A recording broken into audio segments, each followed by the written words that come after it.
Sveiki, mano brangieji, kaip jūs gyvenate? Mano vardas Renata. Sakyti, kad vakar pranešiau, jog darysiu video kiekvieną dieną. Šiandieną yra ketvirtadienis, iki kito ketvirtadienio. Tikiuosi, kad jums patiks. Bus kalbama apie grožį, apie sveikatą, apie gyvenimą. Manęs panelės klausia, kaip būti pozityviai, kaip aš visuomet tokia pozityvi. Ir teisybę pasakius, aš esu ne visuomet pozityvi. Įkvėpė mane daryti šį video apie pozityvumą ir paprasčiausiai apie nuotaiką, apie gerą nuotaiką arba blogą nuotaiką. Kadangi atsikėliau iš ryto nelabai geros nuotaikos ir net nežinau dėl ko, atrodo, kad viskas ir gerai, bet nuotaikos nėra ir truputėlį viskas nervuoja. Daugiau nervingesnė šiandieną ir net nežinau dėl ko. Atrodo viskas gerai, aš sveika, vyras sveikas, turim gražius namus, gerus darbus. Ir ne kiekvieną dieną aš jaučiuosi laiminga. Ir aš netikiu žmonėms, kurie bando būti laimingi visada. Bandymas būti laimingiems tai yra labai gerai, bet apsimetimas, kad mes laimingi, kuomet nesame laimingi, tai nėra gerai. Mes meluojame savo, meluojame kitiems ir negalime išreikšti savo emocijų tokios, kokios yra, nes mes norime duoti tokį įvaizdį, kad viskas mums gerai, kad mūsų gyvenimas gražus, kad viskas miela. Ką aš darau, jeigu man būna bloga nuotaika? Aš paprasčiausiai leidžiu savo jaustis blogai. Pavyzdžiui, nors pusvalandį arba 15 minučių aš save stebiu ir leidžiu, kad man visos emocijos išeitų į paviršių. Jeigu aš blogai jaučiuosi, aš pasakau žmonėms, aš blogai jaučiuosi. Pavyzdžiui, vyrui, jeigu aš atsikeliu iš ryto ir būna, kad nuotaikos nėra labai geros, aš jam pasakau, Simonai, man nėra nuotaikos šiandieną. Aš nebandau vaidinti, anksčiau, kai būdavau jaunesnė, norėdavau įtikti gal, norėdavau pavaidinti, norėdavau pasakyti, kad viskas gerai.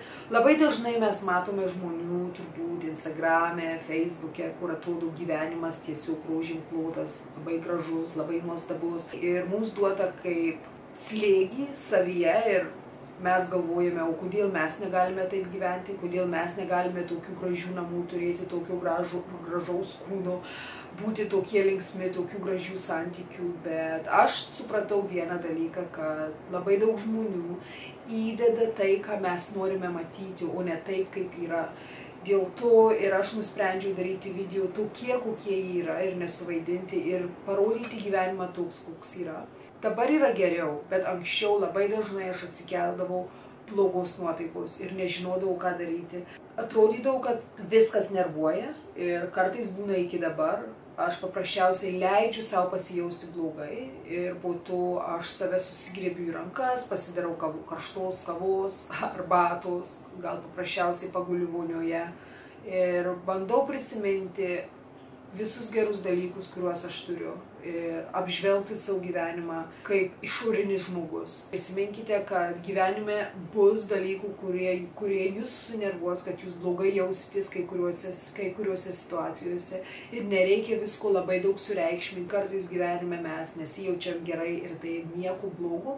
Mano patarimas visiems, kurie nori geriau jaustis, tai yra mano nuomonė, savęs nekritikuoju, bandau nekopijuoti arba nežiūrėti į kitų gyvenimus, nes yra labai lengva save lyginti su kitais. Aš to bandau nedaryti. Gyvenu savo gyvenimą tokį, kokį aš noriu gyventi ir jeigu, kaip ir minėjau, blogai jaučiuosi arba nėra nuotaikos, aš leidžiu savo pasijausti ir pajausti visas savo emocijas. Bet tuo pačiu metu bandau visko nesureikšminti per daug ir apžvelgti savo gyvenimą kaip išorinis žmogus ir pasižiūrėti į savo gyvenimą ir pasidžiaugti tuo, ką turiu, dėkoti Dievui tą, ką turiu, nes tikrai mes turime daug. Aš visuomet taip darau, matėt mano praeitą video. Sakau, kad tai yra mano nuosprendis, aš nusprendžiu turėti gražią dieną, aš galiu pasėdėti, paverkti kampe 10-15 minučių, apžvelgti savo visą situaciją, suprasti, dėl ko aš blogai jaučiuosi, kas mane nervuoja, bet po to atsistoti į priekį, atsistoti ant kojų ir judėti į priekį. Ačiū labai, kad žiūrėjote, tikiuosi, kad šis video patiko ir geros jums dienos. Iki.